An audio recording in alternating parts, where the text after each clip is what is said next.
Hello everyone, we are now going to go over the peripheral blood flow cytometry from a 67-year-old man with a WBC count of 83,000.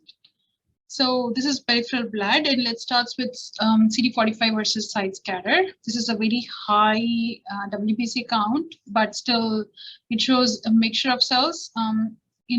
One thing that we often see with high WBC counts is like there is a huge number of blasts, but here it looks like there are still a mixture of cells.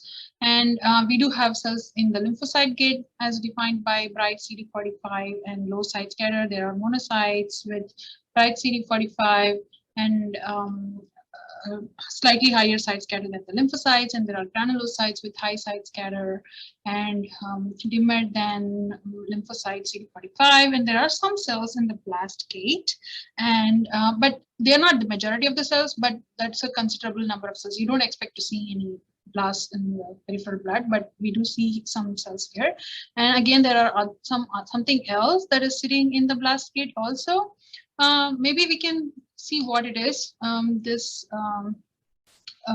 brownish yellow population. If we see in CD34, we don't see that as positive. The aqua population is CD34 positive. So the aqua population in the blast gate, those are blasts, but these brownish yellow population, they don't express CD34. They're positive for CD38, negative for 56, they're negative for 15, negative for DR, and they're positive for 123. So something that sits in the blast gate, which may or may not have high side scatter, that has CD123 expression and CD38 expression. Two cells can sit there. One is basophils and the other one is plasmacytoid dendritic cells. They both express CD123. HLA-DR can differentiate between the two. PDCs are HLA-DR positive and basophils are HLA-DR negative. So these are basophils, and this is a middle-aged man or maybe slightly older man with a high WBC count and basophilia and a mixture of cells. So probably you now know what direction we are going in, but let's keep going and not give it away right now. And in CD34 versus side scatter, we see a good number of blasts, and these blasts express CD38, and they're negative for CD56. They're negative for CD15, and in CD15 we see the granulocytes that are positive, and HLA-DR is partially positive on the blasts. The blasts are negative for 123, negative for 7, so no aberrant 7 expression. They're negative for 117, which is unusual, but okay, these are blasts. They can do whatever they want. They're negative for CD71. So now let's go to tube 2. Tube 2 has more markers like CD13 and CD10 and CD16, so it can kind of differentiate between the cells at various stages of maturation. But before we see this, I want you to remember that this is peripheral blood. We are not supposed to see immature cells in the peripheral blood.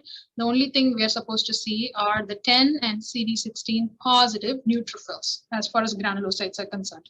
We are not supposed to see immature granulocytic precursors like promyelocytes, myelocytes, and metamyelocytes. But in 13 versus 16, we see this Nike swoosh that we see usually in the bone marrow. So this means there are cells in different stages of maturation, and these are not scant. This is a large number of cells here. So we know that our promyelocytes sit here, our myelocytes sit here, metamyelocytes are here, and bands and neutrophils are here. So we basically see every stage of maturation in this patient's peripheral blood, along with basophilia. And the maturation pattern is synchronous in 13 versus 16 and also in 13 versus 10. So the population painted in fluorescent green, 10 and 16 positive, those are the mature neutrophils. Everything else are their precursors. And again, 13 versus 11B. 11B is positive and brightly positive in the neutrophils, and but they start acquiring 11B somewhere in the myelocyte stage. So precursors have variable 11B expression, which is seen here, all normal.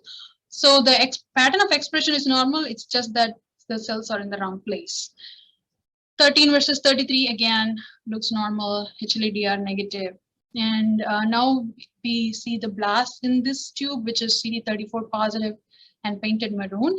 These are negative for 11B. They are positive for CD13 and CD33, so myeloid blasts. And they're negative for CD14, 64, so monocytic markers are negative. And monocytes are positive for 64, 14, and 11B. HLA-DR is partial, we saw that before. Blasts are negative for CD10.